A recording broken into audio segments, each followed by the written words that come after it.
Salut à vous, chers Internet. Bienvenue à votre émission Jeunes Talents du Congo. Émission Zopé Sabaya. Bazala toujours connecté, toujours à la base, toujours au top. Donc, bienvenue à votre émission.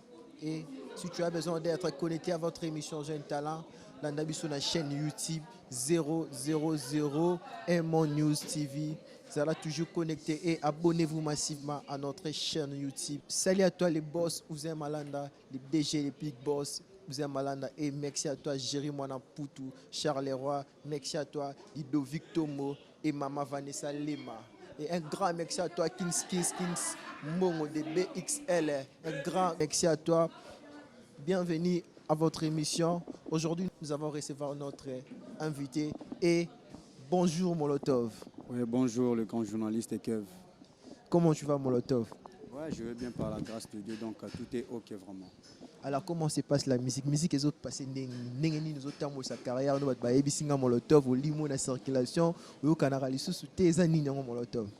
Ouais, musique, je peux dire que non, pour moi, bon, je ne peux pas aller loin parce que musique chez moi, donc ça marche vraiment. Dieu fait grâce, on évolue quand même, donc petit à petit, mais ça marche. Ça marche vraiment donc. Mais depuis 2010, babi Molotov au bois single si le côté Molotov donc les aranis Molotov. Bon, en vrai dur, non qui kolobate qui n'a pas ça va fan quoi, tu vois. En kolobate n'a pas ça va fan. En 2010, c'était juste moi, bah, attaque et Zalaki, hein. Il y avait des attaques, vous savez, tout ça en temps, il y a tant où ça les locaux, il faut d'abord savoir ce que tu fais. Au sein de analyse, non on a ça ni non on a bois canine, canine, tout ça. Donc tu vois, et marcher dans moi à l'aise, donc et marcher vraiment. Sans quoi vraiment donc on se marche à l'aise. Molotov, un grand rappeur congolais, jeune talent congolais. Molotov, ce que message rap na la canine, message rap na yo. Pour depuis tout kaka nzimo moko ti lelo tout kaka sunze moté message nango e mana nini ilakisaka nini ti lelo nzemo to kaka te signer lelo koti ni album siko eza ndenge ni rap na yo. Bon, bah nzemo eza vraiment belé. Nzemo eza belé ça dans le marché. Donc sur plateforme Mignon sur Zali, Quiti, c'est moment où tu travailles dans Quiti, et puis via les locaux Kaboué, donc musique à nous liwananga, donc c'est vraiment moins belé. Déjà bimi ou bien zana nous na c'est zana na préparation bien comment? Non, ebima déjà. Ebima déjà. Ebima déjà. Non, on est qu'en préparation. Mais la circulation exacte, la circulation exacte Molotov. Tozo kaote la circulation donc. Banze motozo kabaninga na ba fab blues, IDPS musique, ba grand rappeur oyo yebi donc. Si les loyaux tozo kaote, kaka Molotov, artiste, mais tozo kaote la circulation exacte. Bon, pour de ne pas aller clair, donc pour de ne pas être vraiment non pas clair, mais faut nous aller clair, tu vois. Donc il y a d'autres personnes au Baoyo Kanga. Or le Baoyo Kanga t'es là, donc n'importe son encore le banine. Mais nous sommes tous vraiment ok. Bah consommer en bango, il y a des gens bah consommer à basson. Ou bah dans le rôle bah t'es bah fan nanga mais même si bah fan nanga t'es bah consommer à son. Donc pour nous vraiment clair, bah son et ça y a là. Mais je suis toujours en préparation quoi.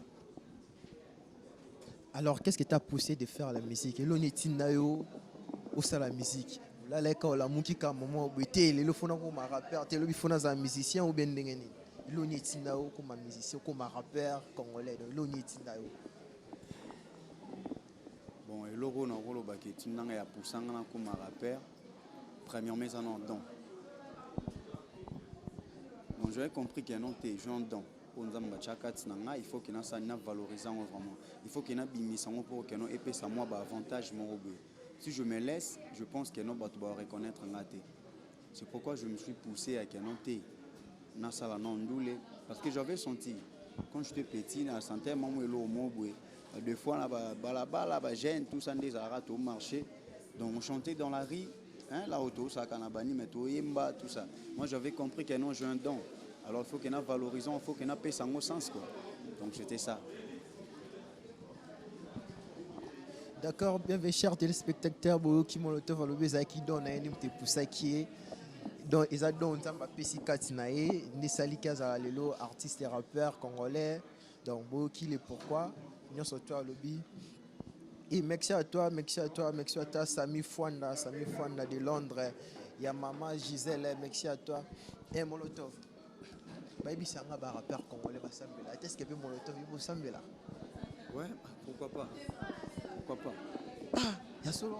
Ouais, on a sambela. So, il faut que sambela parce que le au pouvoir que sambela. Sur le plateau, on a compris parce que oui, c'est l'eau. Moi, sambela, c'est qu'il faut bétali solo que sambela, non. Yo moi, tant que sambela comme moi aussi, je peux dire que non, je suis bouddhiste. Je suis bouddhiste, je prie aussi. Je suis bouddhiste, donc je suis fier d'être bouddhiste parce que ça, une religion, na rôle batté que na sambela raté. Parce que Moutali Bosson, notre rôle, vraiment la première position, c'est Dieu. Voilà. Molotov. Alors, yebisa biso non. Lelo so yo bwakinzemo. Na ndenge oza ozomimona siko na circulation ya banzemo. Est-ce que so bwakinzemo yo mozo sentir que pe ko cartonner pe ko beta? Pourquoi pas? Parce que okopé sangata comme rappeur moko mo pour le moment azo sa succès Nicolas Kangi Congo Mikolo Afrique vraiment pour le mana congolais, rappeur congolais. Rappeur a vraiment na top. Oh vraiment azo ningisa vraiment. Bon pour le moment est-ce que vous pouvez excuser dans le vélo moko? Mais loba oza libre ya koloba. Caméra zana donc aza kona tu sais ceux qui biso vraiment na Congo to ça na moi ba empêchement mo boy. Premièrement ils en parce que toi na ba maison de production té. C'est vrai ça? Ouais, ba maison de production exact. Mais ba jeune leader baza ba Inosbi bazali ba Gaz Fablus baza ba maison de production. Ba boma musique ezali ndeni kaka na tour na yo maison de production moko ezali ba producteur baza tika na tour na. Vous savez quoi? Moni na Nigeria. Ouais. Oyebi façon ba vivre. Donc le gouvernement a vraiment mis sur le art na bango. Maintenant il y a plusieurs des empêchements. Ba mamouze belé, ba kaleze belé. Peut-être koki kokuta na producteur mobwe. Il vient seulement pour que nous a bénéficié, à viser sur bénéfice naï. Alors il m'a dit que nous avons bénéficié. Or que na Nigeria ça se fait donc producteur aïe à somba basson nanga. Oh ya que kuna eza bénéficié to on est allié. Juste à somba basson nanga, atikenga caché nanga. Donc, c'est comme ça. Donc, c'est le producteur Oga Koya a soumis Basson, c'est ça? Non, ça, on est dans un pays, comment je peux dire, un pays de façon au Nigeria va vivre. Donc, cela veut dire qu'on a développé, c'est parce que le gouvernement a mis sur la. Parce qu'il y a des producteurs, il y a un gouvernement qui a mis sur on a un problème, on n'a pas de maison de production. On a un problème, on a plusieurs problèmes. On a exemple. Un jeune leader, la maison de production, tout le monde dit un rappeur encore congolais Gaz Fablus a fondé une maison de production et IDPS musique bangwana bazali ba Sage Boy naebi presque beaucoup de rappeurs bazana casse neni yozo c'est la ka gouvernement congolais na tourne au bende. Bon question na yo tu sais non tu n'as acheté vraiment la question na yo faut en répondre rapidement. Ouais nazali na besoin de réponse na question na ngai. Bon son encore la cause a vraiment clair. Pour le moment moi toi zo bouger vraiment Congo Kini, non mon énanté. C'est vrai ça? Ouais. Non mon énanté. Sur ce qu'on a émission, Molotov, Tangelanga Kombo, il y a 3 rappeurs Oyo Yebi na Kin pour le moment Bazo Beta. Bon, on a disons Isoufaza. Ngana lobiba o baza na Congo bazo évoluer na Congo ah Isoufa c'est ailleurs.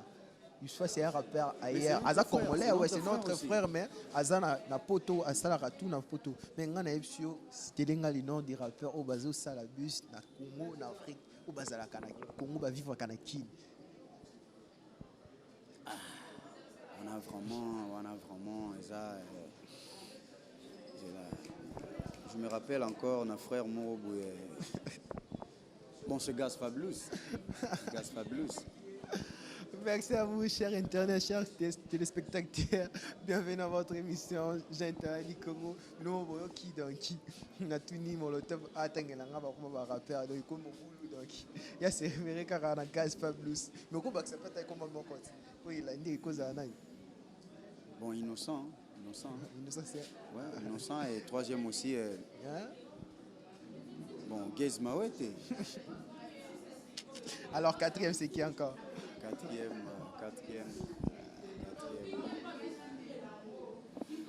Quatrième, je n'ai pas encore trouvé. Ce qu'on a na ba o tangi wana.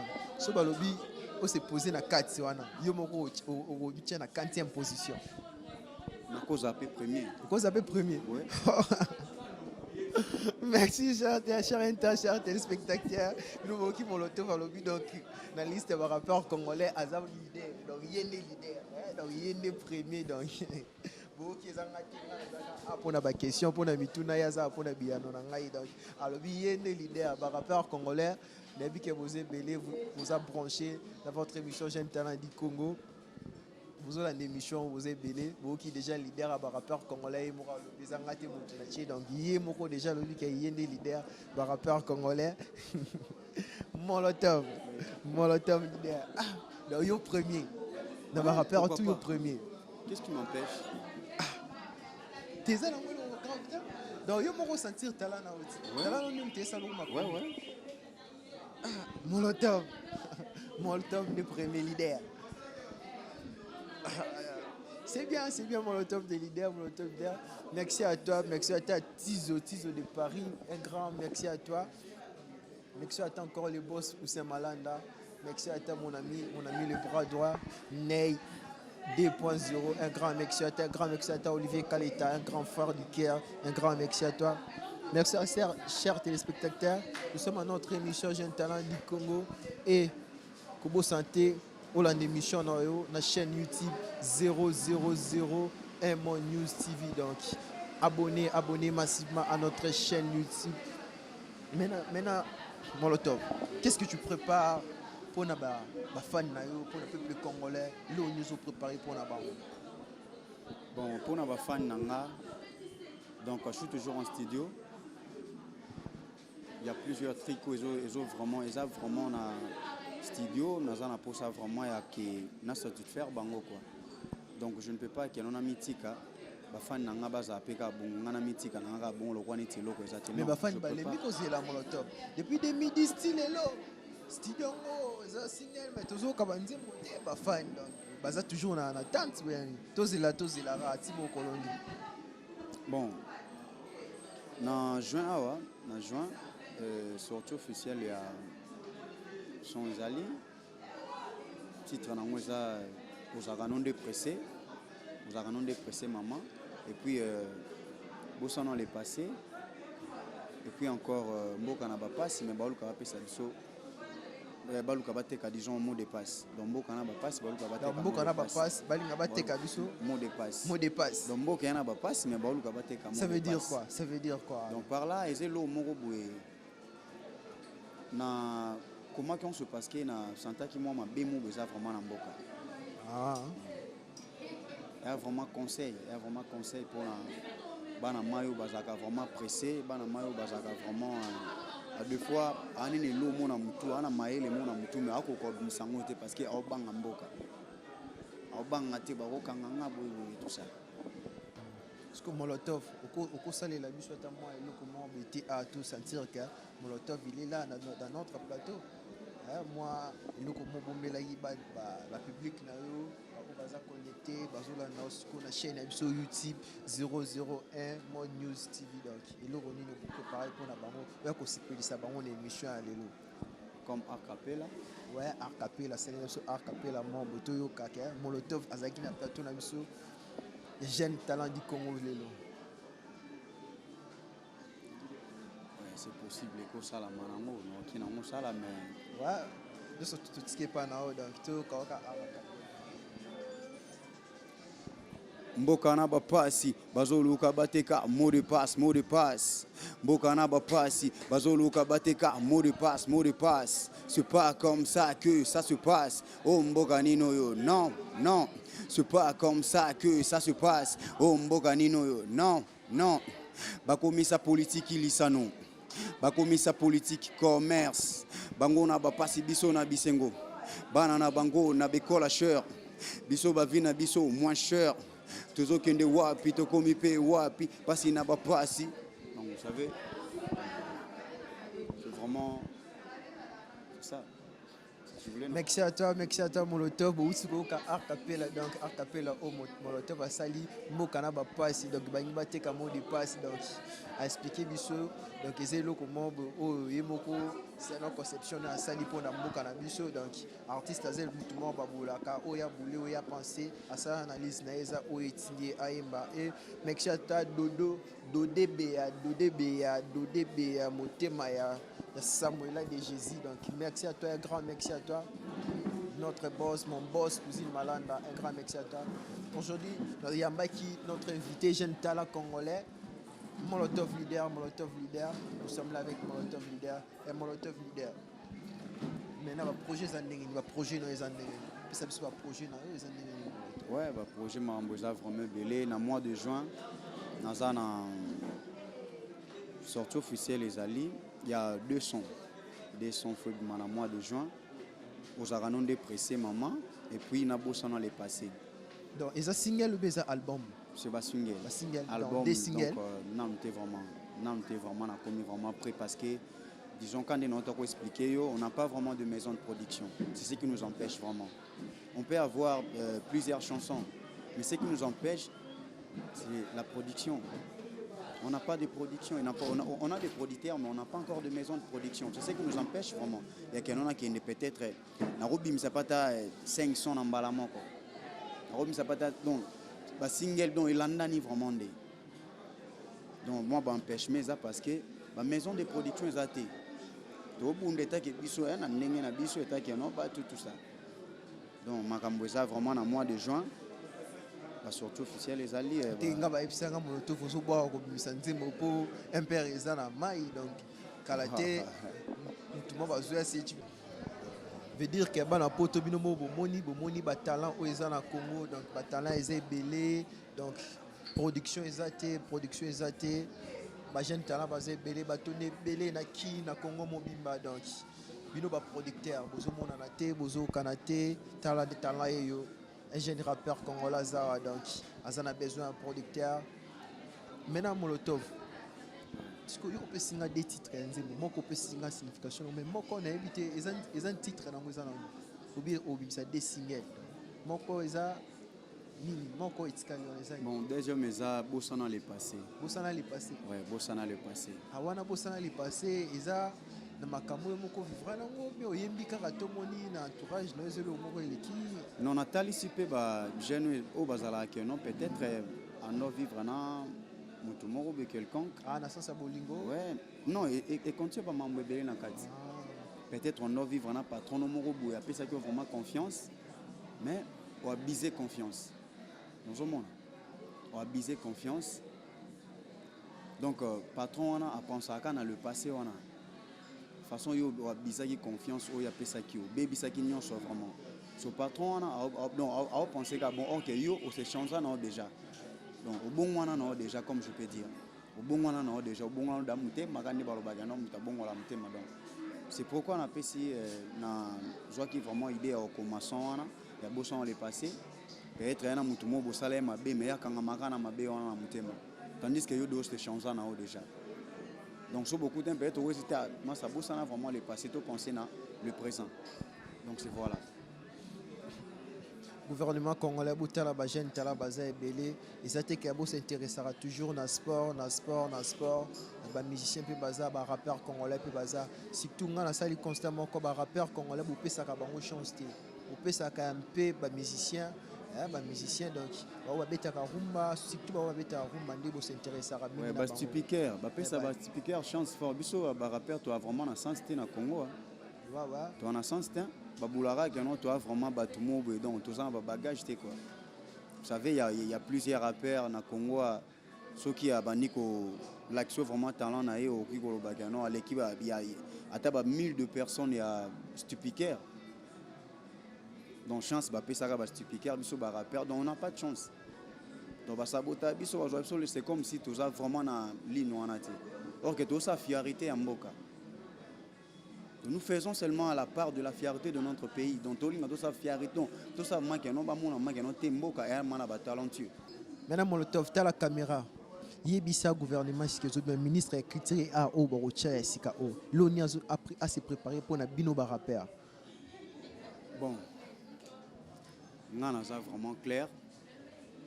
Comme Mbappé ça, au bazar libanda, Mbappé ça bon chance. Bah joie chance il y a qui bah comme peut-être bah célèbre, bah comme peut-être bah au bazar, bah au bah comment on a. Mais il y a d'autres personnes où peut-être bah libanda on a bah la musique moro boza vraiment na sens té.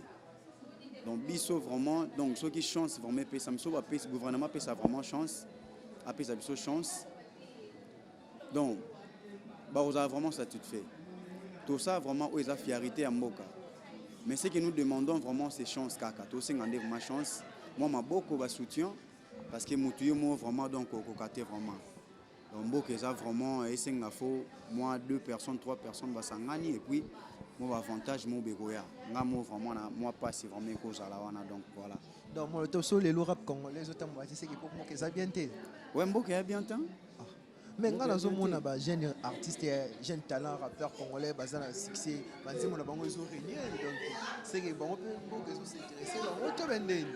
Bon bien na début vous comprenez le monde ça que non tala non Nigeria vraiment comprendre tala façon ba vivre tala Nigeria culture na ko ke belé té faut ça vraiment clair donc gouvernement comprenant que non a raison le mot boy faut pas que ça son aventure gouvernement bon a bon maboko tabarema ba ki encore ba ebisinga yo ozobanga kubwaka po ebike Sage Boy azali Gaz Fabrice azali IDPS na ye na moto boy donc bino ba rappeur congolais bino tout bokotima donc na ebité yo kotima ndenge yango yo ozobanga ozo raison ya gouvernement be ndenge ni même pas ça n'a rien à voir entre CG et qui encore Fabulous donc babwaka to babwaka te kasi yango yo kotiso palais donc même pas depuis to ka la ti lelo donc ils ont bougé te donc makambo ezali et puis donc on a un rôle vraiment clair pour nous ça vraiment clair na ko nié ba master te yo ko boaka non son na yo peut-être boaki moi 2 ou 3 personnes ba yo kio OK que nous gagne que non ba yo kio c'est pas ça il faut yo kana vraiment des sengi faut yo kana vraiment des sengi donc une question bangati ba son ezali donc ba mambo belé ezali to 52 chances c'était vraiment tomber des chances gouvernement vraiment donc ba se réunir non bango non bata non art non comprend pas l'indépendance non art non on va vendre vraiment ba lobby vraiment au sengi ba soli vraiment au sengi bata pour ba remo jouer rema na ba Nigeria rema on est de même génération. Mais pourquoi pas couper ça par exemple un rappeur congolais moi au ebi kazana top pas rappeur congolais on a top natangela ki vraiment natanga qui encore Isufa non natanga Isufa ngana yebi sur rappeur congolais azana Congo wasala carrière musicale na Congo na Kinshasa donc Isufa en France Isufa c'est un rappeur français mais d'origine les congolais c'est notre frère c'est un congolais to boité taboya kaza ka tonga yaka to yambaka bien c'est un congolais to mais ngana yebi sur tangela kaka on peut ça par exemple pose un exemple ba Nigérien trop toujours Nigeria mais pesa nga par exemple un rappeur congolais moyebi to ozaka na secteur moko to nga mona ide on atangela oye to lo baka yete ye to mende bon en vrai dire rappeur au hasard vraiment na top pour nanga hein de ma part pour peut-être un gros choix mais tout ça sur lingana été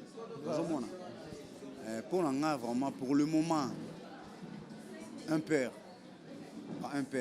mais peut-être sur bien bah moi ça on va bêta le belé français le belé français mais nga penzi mola bango bizarre ndeni bon na yo kaka le belé français mais les araso qui le belé français ceux qui ndé ba mbango dans façon na bon na rolo baté qui na niango mais ça bango ndé zo ndima bango ndé pour le moment bango ndé zo compter bango baza non baba frère moi encourager vraiment faut qu'on encourager bango à part bango bisus bazate pas bango Gaz Fabulous est innocent aussi Gaz Fabulous nzemoni oyo yebi ils ont un succès pour le moment pour Gaz Fabulous Kabwe na kisasa Kabwe non c'est comme ça non ay mango bongo na éviter so na imbi ma béton na éviter vraiment est-ce que Molotov vous a rappelé dans relation bien à rappeur congolais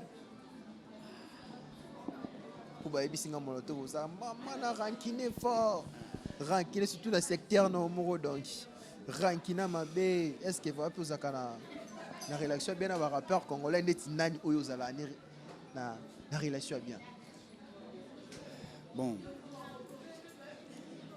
Oui, Fabulous, c'est mon frère, non?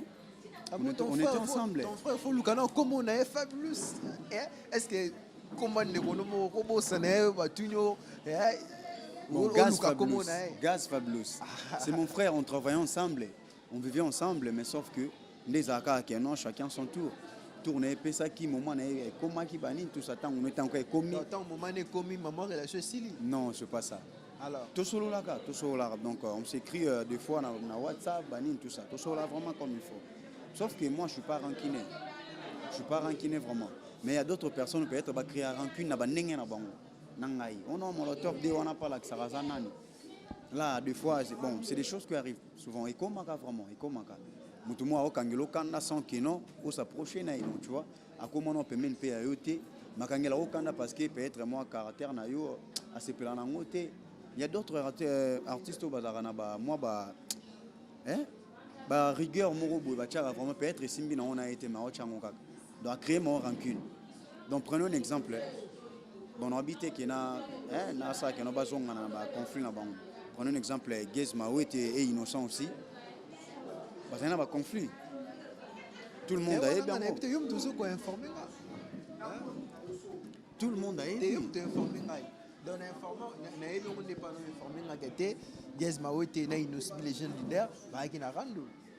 Et le coup, ça écoute donc qui vraiment dans Colombe, ça et cartonna qui vraiment à Congo. Donc on a vraiment en quarantaine. Je parle avec mes frères, je sers aussi. Donc, comment mes collègues aussi au Baza, tout ça, on a même rang. On a art moko. Donc, on a vraiment rancune na bangote. Je suis posé vraiment, je suis posé comme bis na mai. Donc, on a une relation malamu na bangonyo. Oui.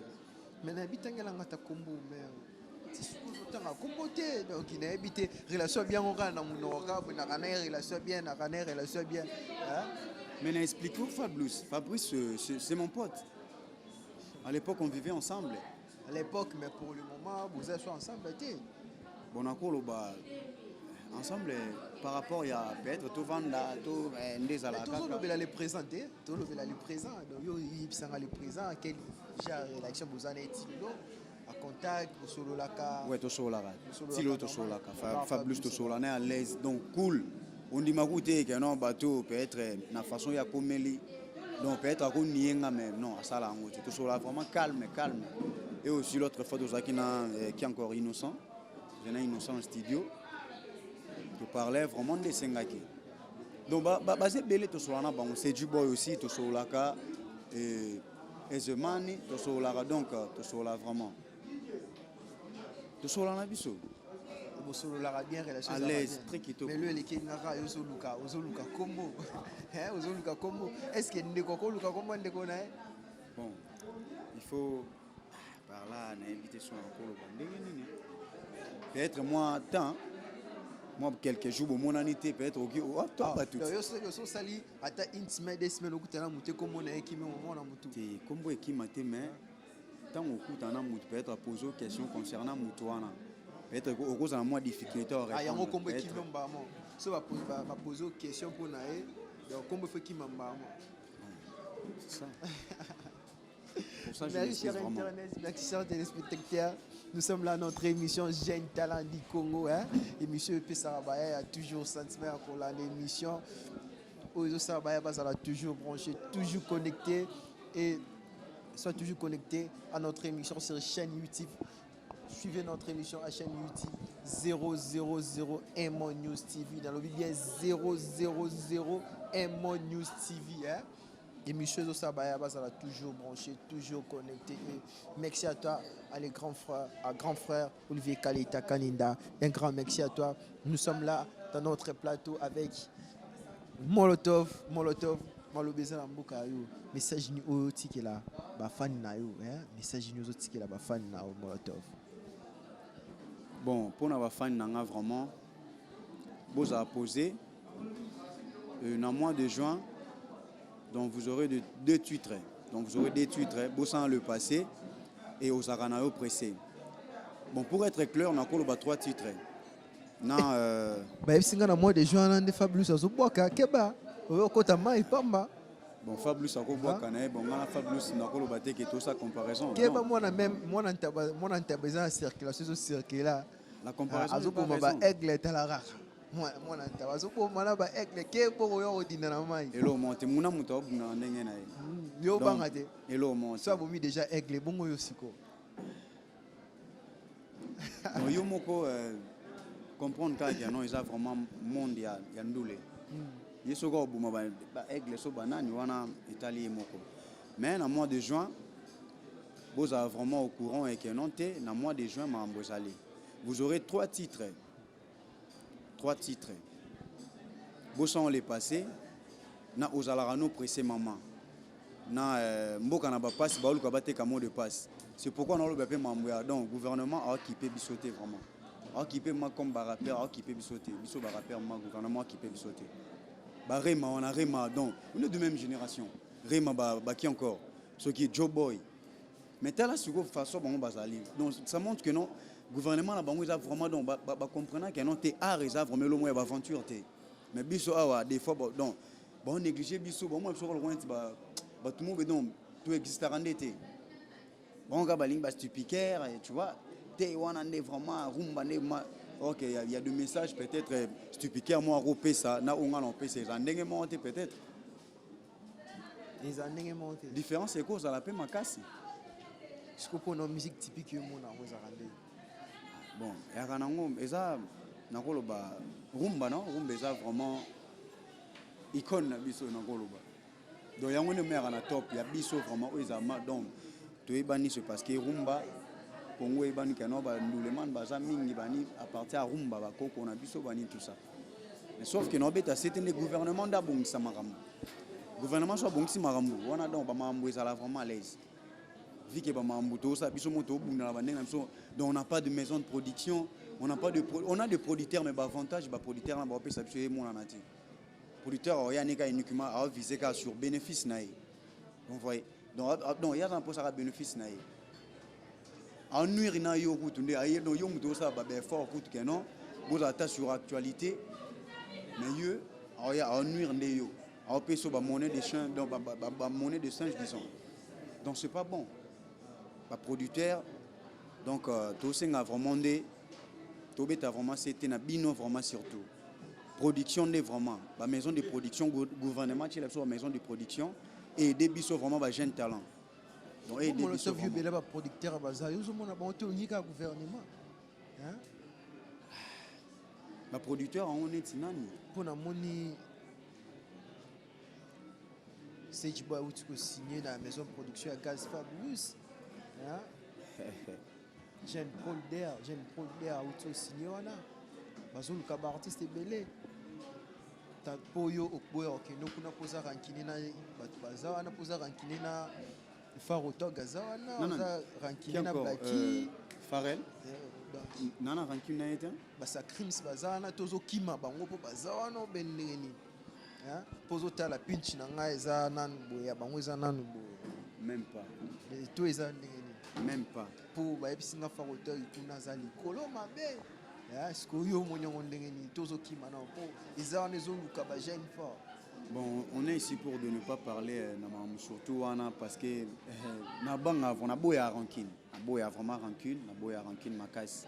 Merci à vous bana poto bomoni ba jeune tala baza donc bazo luka toujours ndenge ni ko s'en sortir donc ma propre fort na ba moko donc ils simbate bazo bunda zo simbate donc bino bana poto bana mukili mumba bana Kinshasa bana Congo mobimba ba jeune tala baza ba jeune rappeur baza ebelé donc bazo pesa bango chance te akobima bazo pesa bango chance te donc to sana artiste na biso a rappeur azana besoin aide na bino azana besoin bo soutenir ye donc talent ezali ba texte ezali donc asomba nzembo tabimisaka maele ne moko ya okoma nzembo donc azana besoin bo soutenir ye tellement bo soutenir ye Jéri mwana mputu de Charles Roy jeune talent yo azana besoin na yo lot of leader parce que mon neni yebisa bana poto tala bana poto yebisa bango talent na yo uzana besoin ya soutien na bango ben yebisa bango tala caméra ya ouais surtout na obeta vraiment c'était na bana poto Donc marambo bien zali. Sauf que tout c'est un soutien. Nazo c'est un soutien. On c'est vraiment soutien. À l'époque, bah vient biso bah isufa bah Lexus légal. Bah ça là pe ba mamna bango mais bah ça là pe moi bah shit pe kota na Congo pour na mambo rap. So biso pende to aboué. La génération na biso to epo tele misa seconde rap à Congo. Donc on ba kitsa ki rap à Congo. Ba wela ba bima balibanda ba ni ba ki ba se basé wana donc etalinga te mais na lo ba oza vraiment déclare. Donc soutien vraiment na bana poto pour soutenir Molotov des artistes na bino. Donc ba jeune talent donc bo simba biso vraiment donc tout ça wana vraiment to komara tout le temps ba blora bien zali sauf que ba mamde zati soutien de to senga surtout gouvernement penanu abdon a basé vraiment dans atala no lo mo be kan ba van no ba lo be no mambo art nanu ba lo be no mambo art ba lo be no mambo art ba do ba comprendre ma que no ba mo ba comprendre que no te art na biso ze olala pour so june te job boy nigérien on a so tia nga peut-être nga pe na ro frapper na nga peut-être na ro frapper na supposé non pas que non na ça là mais peut-être Rose pe qui encore donc ba maso Nigeria banani ba na Bousengurema 3 générations encore mais t'as là avantage ça veut dire bah ça bien gouvernement ebi que non té artiste force à la boue force art faut ba simba on fait ça boue mais biso awa art na biso comment donc ba rappeur ba comment le waneti mais balobi ba rappeur congolais bino boboma rap na bino parce que bino rapaka trop de bêtises ni producteur hein trop de bêtises donc netina nango dala a rapa déjà bêtises la rappeur basé belé ba rapaka trop de bêtises bon mon nom tana façon na ya comprends mon nom peut être avant nepe na alega nepe na bande de l'école banine tu vois donc mentalité n'est vraiment dans maturité à la maturité maté pourquoi parce que à joie temps ya koleka na bande de l'école té il y a un message il y a beaucoup de rappeurs où il y a un message mais il y a une bêtise comprends il y a une bêtise on a vraiment aux en raison il y a que non et belé il y a une bêtise na robot yango pété parce que belé a peut ça message mais il y a une bêtise mais quand la bêtise on a baté qui a bomandé donc mboka na biso a bomandé vraiment donc ce n'est pas la fierté on a sa fierté mboka on a baby sandé a baby samandé ce que Molotov yebisanga nan yebisa peuple congolais pe ba fanatique idole na on arabe congolais aranan idole na on arabe congolais bon Bouba te na bina arabe congolais mais oui en France arabe congolais tous na ba vie ba Lexis légal ba Fatima Sea hein ce que yo yebisanga na tia pe ba DJs na tia ba mo ba DJs ba Mick Macji hein ba LM Soldat ba zebele donc yo ce que yebisanga idole na yo izarana bon on est moi ma bête idole ce ne pas dire que non faut ça la choix ya rappeur moi ya Congo non ah donc yo pour nous préférer nous ka libanda ezalaka déjà pe bongo Bouba ezalaka pe déjà dans ngeza Bouba parce qu'on a Congo ah zate na Congo na koloba Isufa ba sa carrière musicale mais Isufa ça na Isufa sa carrière musicale na poto na France les rappeurs français c'est que Ato Kaka été Teto Kaka il est assez international Teto Kaka c'est un grand rappeur hein on a eu ce tangela ngandi Kaka idole na yo na Congo na Kinshasa na pesio ku ba Congo Mick Macji ya ba Fatima Sia ba DJs ba Steve Capis ba LM Soldat hein ba Tamouz ba za donc ba za rappeur ba zebele ba Grand Teuf Yosko tangela ngana kati na bango wana bon pour nous ça vraiment clair hein ça vraiment clair il donne en Congo na rolo bazate ngab manga moko azate azate na ba oto wana mo azate boata na ba wana tuna nga beta nulo sanzake te notre vieux wana beta marap Isufa tushanga makazi Isufa oui yo Isufa minga maintenant tu as la caméra pour nous contacter Molotov to contacter ndenge to rejoindre bana poto bazana so bazana besoin na yo basala nini babenga na numéro nini ba contacter ndenge nini public na yo bana besoin ba inviter quelque part ta la caméra et ça va ouais merci vraiment pour l'émission à Jeune Talent du Congo donc merci vraiment Pour na bafano bana posa vraiment ba contacter nga bana poto surtout na obeta vraiment c'était na bana poto plus 243 82 74 31 541. Je répète, plus 243 82 74 31 541.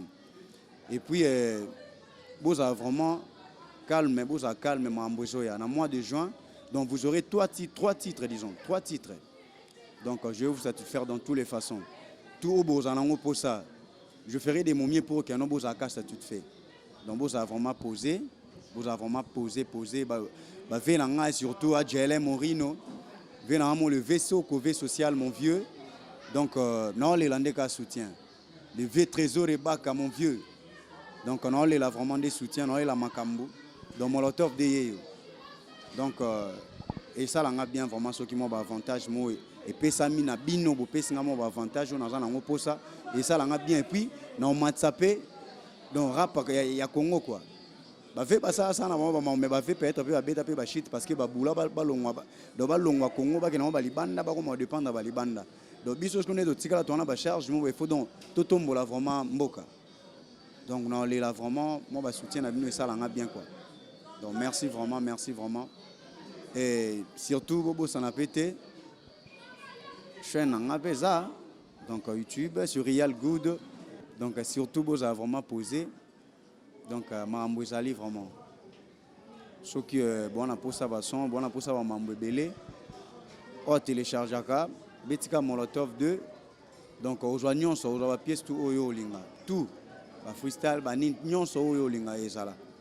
Mais tout le monde soutien. Tout le vraiment soutien. Bana poto, ça là vraiment. Donc, vraiment tout senga. Yongana senga. Et comme aussi émission, il y a jeune talent du Congo. Donc, il faut moi soutien à la porte à la mission, une initiative bien, une initiative vraiment bien. Donc, ce boutique est vraiment fort. Donc, vraiment beaucoup qui est vraiment liboso. Pour biso ba jeune talent, au fur et à mesure que les grandes émissions tous à la paix vraiment reconnu. Donc, tous à la paix vraiment reconnu na ba oyo ya libanda donc bana poto. Donc, tous les livres vraiment. Molotov de non les là vraiment ba soutien à bino quoi, ba soutien à bino vraiment. Le vaisseau Cové social mon vieux, merci vraiment. Merci, vous étiez là nombreux à l'émission de nos jeunes talents du Congo. L'émission de Sabaya elle a toujours branché, toujours connecté. Hein? Merci à vous, merci à mon boss Ouzimala. Merci à vous, mon équipe technique, hein? Mon équipe Ozo Salabiso. Tous elle a toujours connecté, toujours branché. Bon, l'émission de la chaîne YouTube. Hein? 000 News TV, donc ça a toujours branché et abonnez-vous massivement à notre chaîne, abonnez-vous encore à notre chaîne YouTube 000 News TV. Merci à vous tous qui vous avez qui l'émission et le bail les boss qui aiment Malanda notre boss les DG. Merci à vous et ciao.